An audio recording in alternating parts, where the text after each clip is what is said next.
Guys welcome back to my channel. ಇವತ್ತಿನ vlog ವೈಟ್ಸಲ್ಲಿ start ಆಗ್ತಿದೆ, ಯಾಕಂದರೆ ನಾನು ಸ್ಕೂಲಿಂದ ಬಂದು ಕ್ರಿಕೆಟ್ಗೆ ಹೋಗ್ತಾಯಿದ್ದೀನಿ. ಅದೇ ನಾನು ಲಾಸ್ಟ್ ವ್ಲಾಗಲ್ಲಿ ತೋರಿಸ್ದಂಗೆ ನಮ್ಮ ಕ್ರಿಕೆಟ್ ಅಕಾಡೆಮಿ ನೋಡಿದ್ರಲ್ಲ, ಲಾಸ್ಟ್ ವ್ಲಾಗಲ್ಲಿ ಮಳೆ ಬಂದಿದ್ದರಿಂದ ಕ್ಯಾನ್ಸಲ್ ಆಗಿತ್ತು.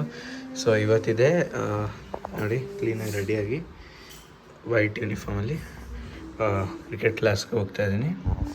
ಸೊ ಬನ್ನಿ ಹೋಗೋಣ ಕ್ರಿಕೆಟ್ ಕ್ಲಾಸಲ್ಲಿ. ನಾನು ಇವಾಗ ನೆಕ್ಸ್ಟ್ ನಿಮ್ಗೆ ಸಿಗೋದು ಕ್ರಿಕೆಟ್ ಕ್ಲಾಸ್ ಆದಮೇಲೆ. ಸೊ ಹೋಗೋಣ ಬನ್ನಿ. 2000 years later. ನೋಡಿ ಗಾಯ್ಸ್,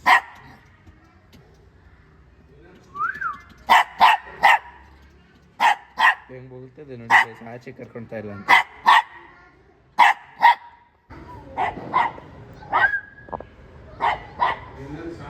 ನಾನು ಆಚೆ ಇದ್ದೀನಿ, ಅದಕ್ಕೆ ನೋಡಿ ಗೈಸ್ ಹಿಂಗೆ ನಡ್ತಾ ಇದೆ. ಇವಾಗ ನಾವು ಹೋಗ್ಬೇಕಲ್ವಾ ಕ್ರಿಕೆಟ್ ಕ್ಲಾಸ್ಗೆ. ಆಮೇಲೆ ನನ್ನ ತಮ್ಮ ಸ್ಕೇಟಿಂಗ್ ಕ್ಲಾಸ್ ಕೂಡ ಇದೆ, ಅದಕ್ಕೆ ನನ್ನ ತಮ್ಮನ ಅವನ್ನ ಒಳಗಡೆ ಕೂತ್ಕೊಂಡು ನಾನು ಆಚೆ ಇರೋದು ನೋಡಿ.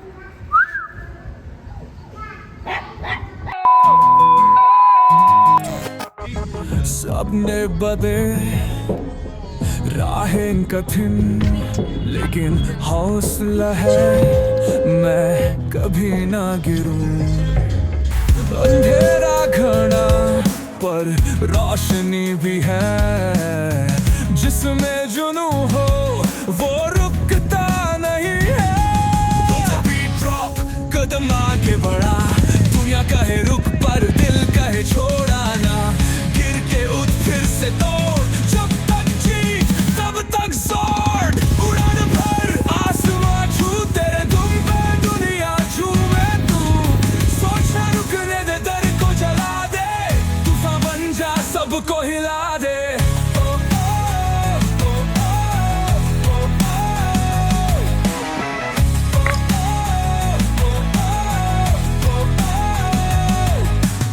मिट्टी से निकला पत्थर सा बना, आग भी बरसी पर मैंने सहा. जिसमें जुनू हो हार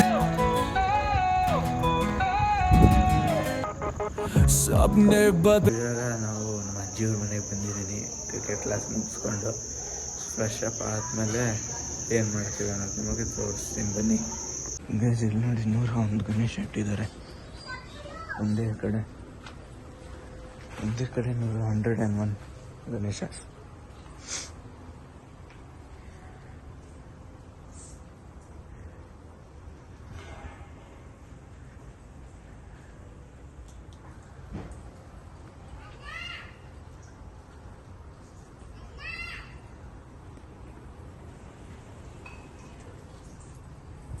ಎಷ್ಟು ಚೆನ್ನಾಗಿದೆ ನೋಡಿ.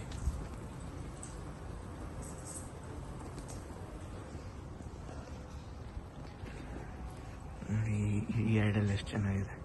ಮೇಯ್ನ್ ಇದು ಸೆಂಟ್ರಲ್ಲಿ ಇಟ್ಟಿದ್ದಾರೆ, ಇದೆಲ್ಲ ಚಿಕ್ಕ ಚಿಕ್ಕದು 101 ಗಣೇಶ ಇಟ್ಟಿದ್ದಾರೆ ಇಲ್ಲಿ. ಓಕೆ ಗೈಸ್, ಸೊ ಬನ್ನಿ ಹೋಗೋಣ. ಇಲ್ಲಿ ಈ ಕಡೆಯಿಂದ ಎಂಟ್ರಿ, ಈ ಕಡೆಯಿಂದ ಎಕ್ಸಿಟ್. ಓಕೆ ಗೈಸ್, ಬನ್ನಿ ಹೋಗೋಣ. ಗೈಸ್ ಇವಾಗ ನಾವು ನಮ್ಮ ಮನೆಗೆ ಹೋಗ್ತಾ ಇದ್ದೀವಿ. ನಮ್ಮ ಮನೆಗೆ ಹೋದ್ಮೇಲೆ ನಾನು ನಿಮ್ಮ ಹತ್ರ ಸಿಗ್ತೀನಿ. ಸೊ ಗೈಸ್ ಇವಾಗ ನಾವು ನಮ್ಮ ಅಜ್ಜಿಯವರ ಮನೆಯಿಂದ ನಮ್ಮ ಮನೆಗೆ ಹೋಗ್ತಾ ಇದ್ದೀವಿ. ಸೊ ನೋಡಿ, ಈ ಒಂದು ಸ್ಕೇಟಿಂಗ್ ಕ್ಲಾಸ್ ಇತ್ತು, ಅದು 5 to 6 ಇತ್ತು. ನಂದು ಕ್ರಿಕೆಟ್ ಕೋಚಿಂಗು 4:30 to 6:30.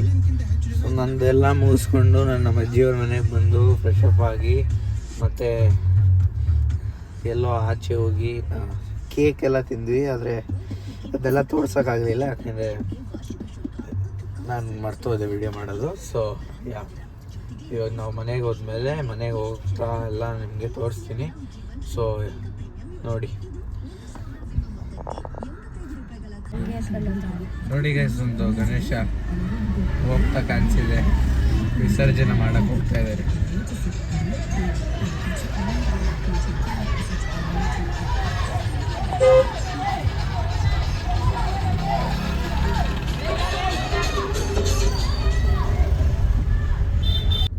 ಗೈಸ್ ನಮ್ಮ ಮನೆ ಮುಂದೆನೇ ಒಂದು ಗಣೇಶ ಇಟ್ಟಿದ್ದಾರೆ ನೋಡಿ.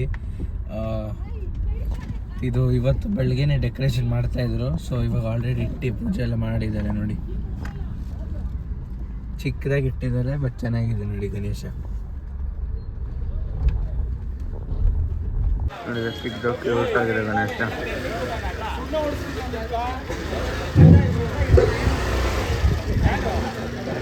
ಗ್ಯಾಸ್ ಮನೆಗೆ ಬಂದು ರೀಚ್ ಆದ್ವಿ. ಅದೇ ನಾನು ತೋರಿಸಿದ್ನಲ್ಲ ಗಣೇಶ ಚಿಕ್ಕದಾಗಿದೆ. ಲಾಸ್ಟ್ ಟೈಮ್ ಸ್ವಲ್ಪ ದೊಡ್ಡದಾಗಿಟ್ಟಿದ್ರು, ಅದಕ್ಕೆ ಲಾಸ್ಟ್ ಟೈಮ್ ದೊಡ್ಡದಾಗಿಟ್ಟಿದ್ರು. ಈ ಸತಿ ಸೈಜ್ ಡಿಕ್ರೀಸ್ ಮಾಡ್ತಾ ಬರ್ತಾಯಿದ್ದಾರೆ. ಆದರೆ ಗಣೇಶ ನೋಡೋಕ್ಕೆ ಚೆನ್ನಾಗಿದೆ. ಸೊ ಅದು ಮಾತ್ರ ಬೇಕು. ಚೆನ್ನಾಗಿದೆ ಗಣೇಶ, ಚಿಕ್ಕದಾಗಿದೆ, ಕ್ಯೂಟಾಗಿದೆ. ಸೊ ಇವತ್ತು ನೋಡೋಣ ಇನ್ನು ಏನೇನು ಮಾಡ್ಬೋದು. ಏನಾದರೂ ಇನ್ನೂ ಮಾಡಿದ್ರೆ ನಾನು ನಿಮ್ಗೆ ಬ್ಲಾಗಲ್ಲಿ ತೋರಿಸ್ತೀನಿ. ಇಲ್ಲ ಅಂದರೆ ಆಮೇಲೆ ಹಂಗೆ ನಿಮಗೆ ಅಪ್ಡೇಟ್ ಮಾಡ್ತೀನಿ ಬ್ಲಾಗ್ ಎಂಡ್ ಆಯಿತಾ ಇಲ್ಲ ಅಂತ. ಸೊ ಇಷ್ಟಿತ್ತು. ಇವಾಗ ಮನೆಗೆ ಬಂದ್ವಿ. ಸೊ ಮೇಲೆ ಹೋಗೋಣ ಬನ್ನಿ. ಇವತ್ತಿನ ಬ್ಲಾಗ್ ಇಲ್ಲಿಗೆ ಏನು ಮಾಡ್ತಾಯಿದ್ದೀನಿ. ಇವತ್ತು ಜಾಸ್ತಿ ದೊಡ್ಡದಾಗಿ ಏನು ಮಾಡೋಕ್ಕಾಗಲಿಲ್ಲ. ಬ್ಲಾಗು ತುಂಬ ಶಾರ್ಟ್ ಆಗಿದೆ, ಅಷ್ಟೊಂದೇನು ತೋರಿಸ್ಲಿಲ್ಲ. ಸೊ ಯಾಕಂದರೆ ಸ್ಕೂಲ್ಗೆ ಹೋಗಿ ಬಂದು ಆಮೇಲೆ ನಾನು ಕ್ರಿಕೆಟ್ ಎಲ್ಲ ಹೋಗ್ಬೇಕಾಗಿತ್ತಲ್ಲ. ಸೊ ಅದಕ್ಕೆ ನಾಳೆ ಸ್ವಲ್ಪ ದೊಡ್ಡದಾಗಿ ಮಾಡೋಕ್ಕೆ ಟ್ರೈ ಮಾಡ್ತೀನಿ ಬ್ಲಾಗು. ಇಷ್ಟ ಆಗಿದರೆ ಲೈಕ್ ಮಾಡಿ, ಶೇರ್ ಮಾಡಿ, ಸಬ್ಸ್ಕ್ರೈಬ್ ಮಾಡಿ. ನೆಕ್ಸ್ಟ್ ಬ್ಲಾಗಲ್ಲಿ ಸಿಗ್ತೀನಿ ಅಂದರೆ ನಾಳೆ. ಸೊ ಅಂಟಿಲ್ ದೆನ್ ಬಾಯ್ ಬಾಯ್. सपने बदे